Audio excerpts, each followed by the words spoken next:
Hi, I'm Skinny Cheeks, and today we'll be going over the Stamina Necromancer. A big thanks to our friendly neighborhood Necromancer Cursed for his testing and tips for the Flames of Ambition patch. Make sure to check out his YouTube and Twitch pages, I'll have them in the description below. So I'll go through some important changes for the current patch, showcase all the aspects of the build, and finally end with a few parses from Cursed and me on the trial dummy. Last thing before we get started, make sure to give my Twitter page a follow if you haven't already. I try to keep it up to date on what I'm up to. Alright, let's get into it.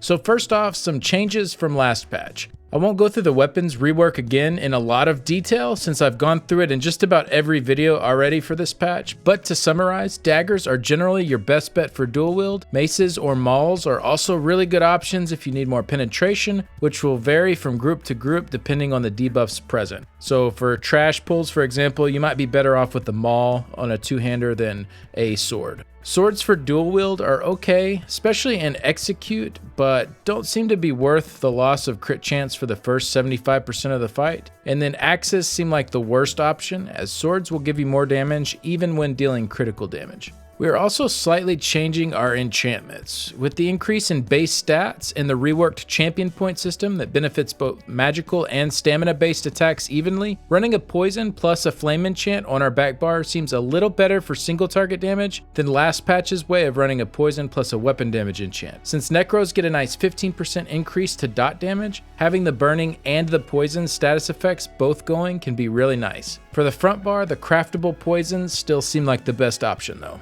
The next big change in this patch is the reworked racial passives. So I've plugged the build we're using into UESP to get a decent idea of how the different racial options stack up now. So make sure to check out their build editor if you are into theory crafting different builds. And I've adjusted the 20% crit damage you get from major force here to only a 50% uptime instead of 100% like you get on the trial dummy to try to get a little closer to most raid scenarios. So here's a few notes about it.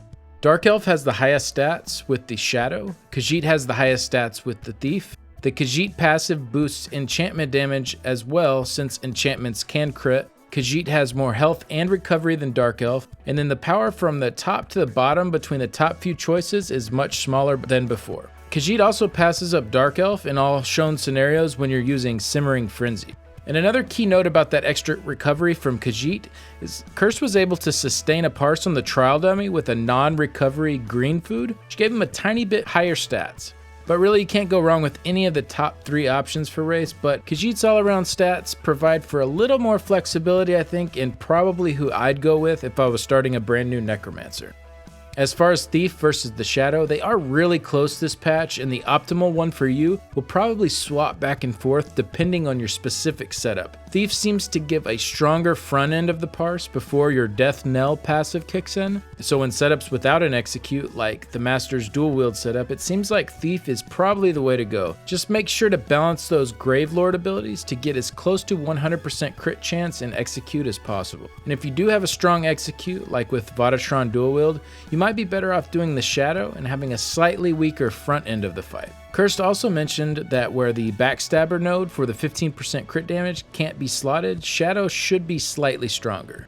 Alright, now we'll go over the food and drink options. With the increase in base health, Lava Foot will no longer be just for practicing on the dummy and will be more viable in actual content. Just be careful, you will be more squishy with that over the standard Bystat health plus stamina food. If your sustain is okay, Bystat should generally be the way to go. The Artaeum takeaway broth is okay as well if you need some recovery but are worried about the health pool. It isn't quite as much damage as the other 2 options, but isn't far off either. And then finally, if your sustain is really good and you don't mind being a little squishy, the green food that boosts stamina only will be the most damage you can get. It isn't by a lot, but it does slightly outperform the health plus stamina food. Since you get extra health by being a necro, and even more extra health if you are a race that gives some there, I think the green food should be fine in most content if you can sustain it. With the champion point health nodes and minor toughness, we still have 23k health as a Khajiit with this food on, but it is overall a very small gain over the Bystat plus the stamina food, so I think in most situations you'll probably still want to go that route and just have a bigger health pool. For our potions, we'll typically go with the standard weapon power potions. I'll also show a setup a little later that will give us both major brutality and major savagery. So with that, you could run trash pots with that for dungeons or overland content where you don't want to spend money on expensive potions, or you could also use heroism potions to get your ultimate up faster. Alright, now we'll go over the gear. So Reliquin plus Kinra's does seem to be the strongest combination now for single target damage. BLACKROSE Prison Dual Wield still seems like the best bet for our backbar option, but really can use any of the popular backbar arena sets like the Maelstrom Bow, the Maelstrom two-hander. You can even run a Master's Dual Wield backbar as well if you aren't using it as your front bar set. I think Master's Bow is still okay, but probably not as great as previous patches, with everyone's base weapon damage being so much higher now.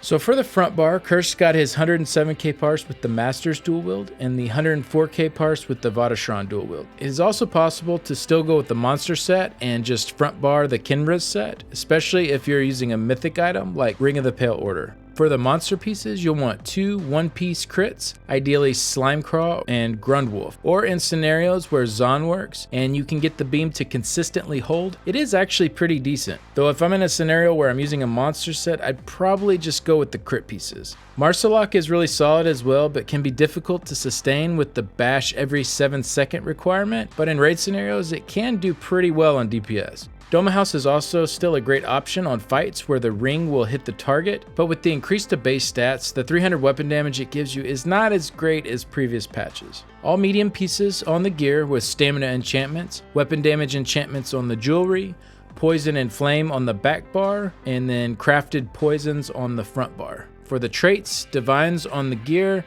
Bloodthirsty on the jewelry, Nern Precise on the dual wield front bar, or just Precise if you're using a two-handed front bar, and then double infused on the back bar, or still single infused if you have a bow or two-hander back bar. The front bar offhand that is Precise might need to go to sharpened if you need some more penetration depending on your group, and if you still need more, you could do a sharp mace for that offhand as well. So the Tank Club put out a great chart on penetration that lets you figure out exactly how much you'll need based on what your teammates are bringing, so definitely check that out. For a more AoE focused setup, Kirst has Yondir's paired with Leviathan with a Maelstrom Bow back bar and a Master's two-hander front bar. I won't go too into detail on that setup, but I'll have the build he put together for it linked in the description below.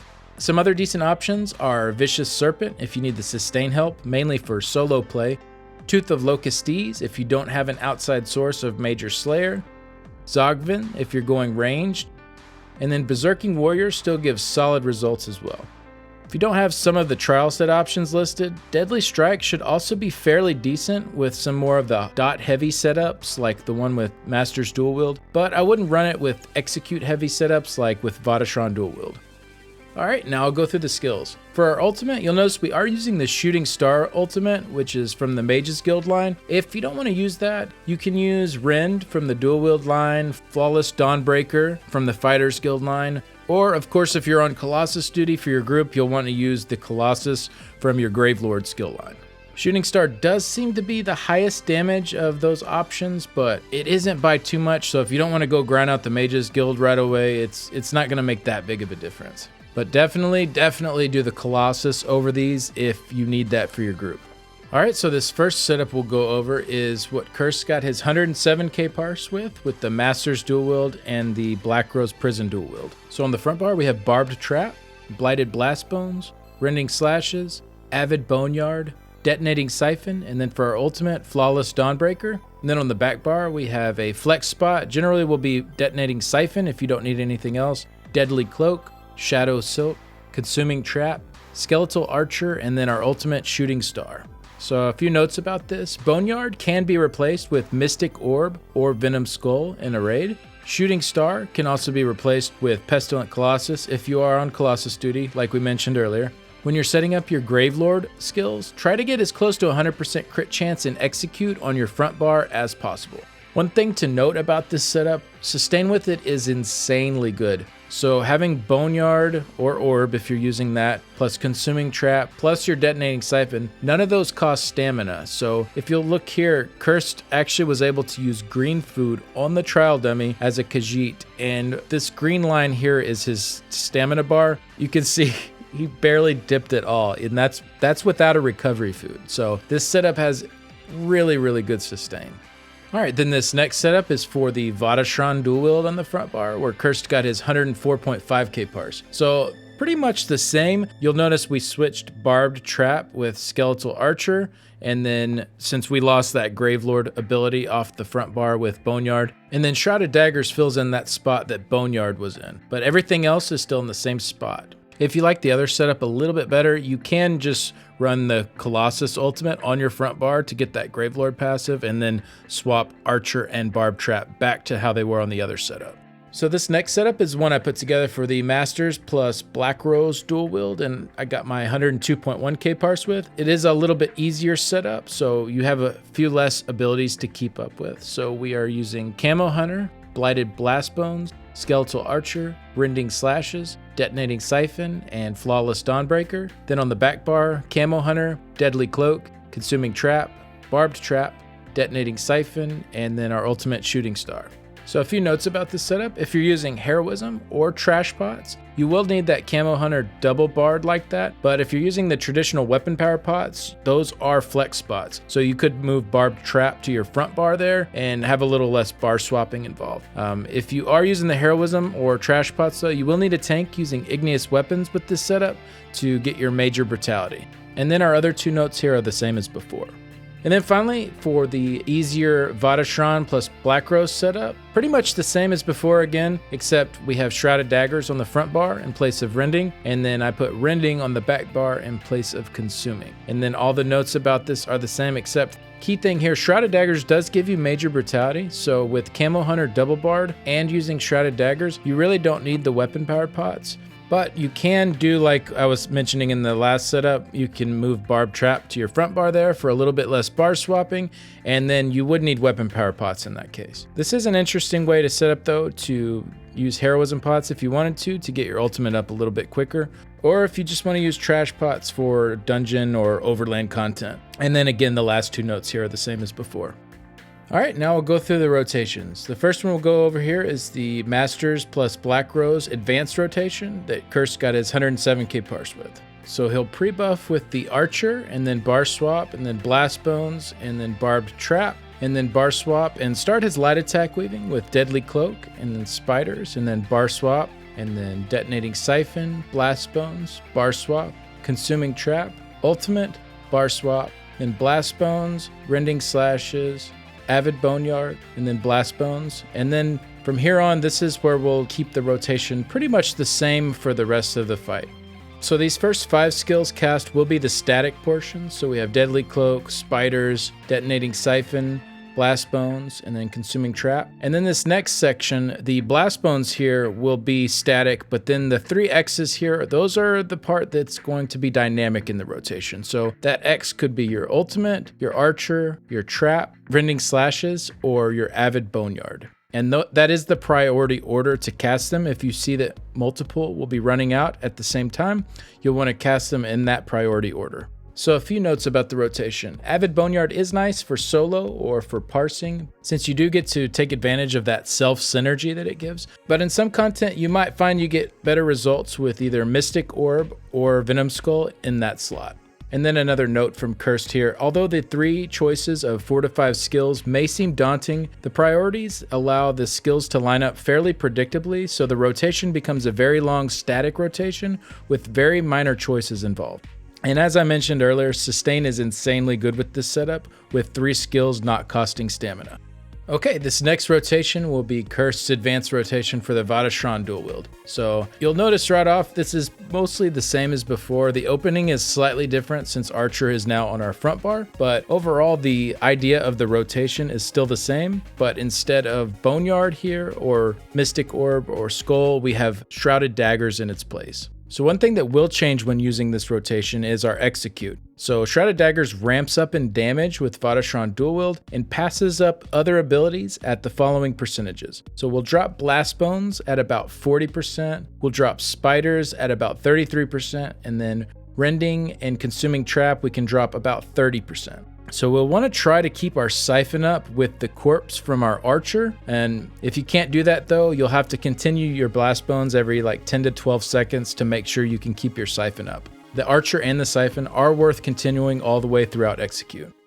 All right, now I'll go through the easier rotation I did for the Masters plus BLACKROSE dual wield. So our opening is the archer plus blast bones, bar swap, barbed trap, and then we'll start our light attack weaving with deadly cloak, consuming trap, bar swap, detonating siphon, blast bones, bar swap, and then our ultimate, and then bar swap, and then we'll have rending slashes, blast bones, rending slashes, rending slashes. So we're using rending here as kind of a pseudo spammable and dot, since Master's dual wield buffs it up to about the damage of a normal spammable. And then for the remaining rotation, this is very similar to what Cursed was doing. We just have less skills to keep up, so it ends up being a little bit easier to maintain. So we'll do blast bones, bar swap, deadly cloak, consuming trap, bar swap, detonating siphon, blast bones, and then we have 2 of our flex spots, so rending slashes here usually, and then blast bones, and then 2 more rending slashes. So if our archer, our trap, or our ultimate need to be cast instead of those rendings, we'll cast those in that priority order, kind of the same as before. And then if none of those need to be cast, we just spam our rending slashes there. So like I said, very similar to what he was doing, just less overall skills to keep up with and more slots that we can flex in those dynamic abilities. So really all you have to do is just keep your eye on the timers for your archer and your trap. Those are kind of the only 2. And then once your ultimate's up and ready to go, you'll use that as well. All right, a few notes. So like I mentioned earlier, if you're using weapon power pots, you can move barb trap to the front bar, and then less bar swapping will be needed. If you're using heroism or trash pots, you will have to have camo hunter double barred and a tank casting igneous weapons, since rending slashes doesn't give you major brutality like shrouded daggers does with that Vateshran dual wield rotation. And then finally, if archer or barb trap have less than 4 seconds left, you'll want to reapply that before bar swapping back to the static section of the rotation. So that first 5 skill section, that's the same every time, so you want to make sure you don't have something running off right as that starts, otherwise it's going to be off for a while. And then one last thing about this, if you want to make it even easier, what you can do is cast archer and your barbed trap in those first 2 flex spots every other rotation, and you will lose a little uptime on them doing it that way, as archer's 16 seconds and barbed trap is 18 seconds, so you'll be casting them at about 20 seconds each, but it is a way to make the rotation completely static and a little bit easier. And then finally, my easier rotation for Vateshran dual wield. You'll notice it's almost identical as the Masters one, except instead of rending, we have shrouded daggers, and then instead of consuming trap, we have rending slashes. So the priorities and the way the rotation works is identical here as before. The only thing is, like I mentioned in the skills section, you won't need a tank with igneous weapons to get your major brutality, since Shrouded Daggers does that for you, if you are going the heroism or trash pot route. And then for our execute, we only have a couple of abilities we'll need to drop. We will drop Blast Bones at about 40%, and then Rending Slashes at about 30%. If you are using a Master's dual wield back bar instead of the BLACKROSE Prison dual wield back bar, you want to keep Rending Slashes up all the way throughout. And then you'll try to keep your Siphon up with the corpse from your Archer. If you are unable to do so, you'll need to continue to cast Blast Bones every 10 to 12 seconds to keep your Siphon up. Alright, for our champion points, our slottables will be Backstabber, Fighting Finesse, Deadly Aim, and Thaumaturge. So Cursed did note for situations when you can't use Backstabber because you can't flank, Biting Aura is only like 1 to 2k DPS behind it, so no problems there if you can't flank. And then for AoE scenarios, if you do have the flexibility to swap champion point nodes in and out, the Biting Aura will be better than Deadly Aim for AoE situations. And for a full CP leveling guide, make sure to check out my champion points video. There are a few different options for leveling, and you'll just replace the 4 slottables with the ones I just gave. I'll have that video linked down in the description, and in the description of that video are also all the CP charts as well, so if you don't really want to watch through all of it, you can just grab the info there. Alright, that's going to do it for this one. Thank you again to Cursed, and also a big thanks to my current Patreon supporters. If you want to find out how you can support the channel, the link is down in the description below. I'll close this one out with a few parses from Kirst and I on the trial dummy. Thank you so much for stopping by. I'll see you all in the next one. Bye.